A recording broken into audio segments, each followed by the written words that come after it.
জলপাইগুড়ি পৌরসভার অন্তর্গত ১২ নম্বর ওয়ার্ডের জলপাইগুড়ি হাই স্কুল সংলগ্ন জায়গায় দীর্ঘদিনের বেহাল অবস্থায় পড়ে রয়েছে একটি পুকুর। আর সেই পুকুরেই বর্তমান পরিস্থিতি ভয়াবহ। মশার আঁতুড় ঘরে পরিণত হয়েছে পুকুরটি। তৈরি হচ্ছে ডেঙ্গুর লাভাও। এলাকার বাসিন্দারা বলেন, দীর্ঘ কয়েক বছর ধরে এই পুকুরটির বেহাল অবস্থায় থাকার জন্য পুকুরের চারদিক নষ্ট হয়ে গেছে। নোংরা আবর্জনায় ভর্তি রয়েছে। বর্তমানে এই জায়গা থেকে মশার উৎপন্ন আরও বেশি হচ্ছে। তাই আমরা খুব আশঙ্কায় রয়েছি।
কি বলবেন, এই যে পুকুরের যে নোংরা আবর্জনা, একটা ডেঙ্গিরও প্রকোপ রয়েছে?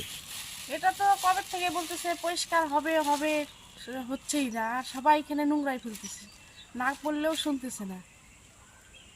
মশার কি আতুর ঘর তৈরি হয়েছে? হ্যাঁ, আত্মর ঘর তো আছে এখানে, যত নোংরা, তারপরে এই যে শুয়োর টোর আইনে এখানে ফেলতেছে। এর ফলে আপনাদের কতটা পরিবেশের ক্ষেত্রে অসুবিধা হয়? খুব অসুবিধা, এই মশা একদম ঘরে টিকাই যাচ্ছে না, এত মশা হয়েছে। কি চান আপনারা? এটা যাতে পরিষ্কার হোক তাই চাই আমরা। ঠিক, আপনার নাম দিদি? বাসনা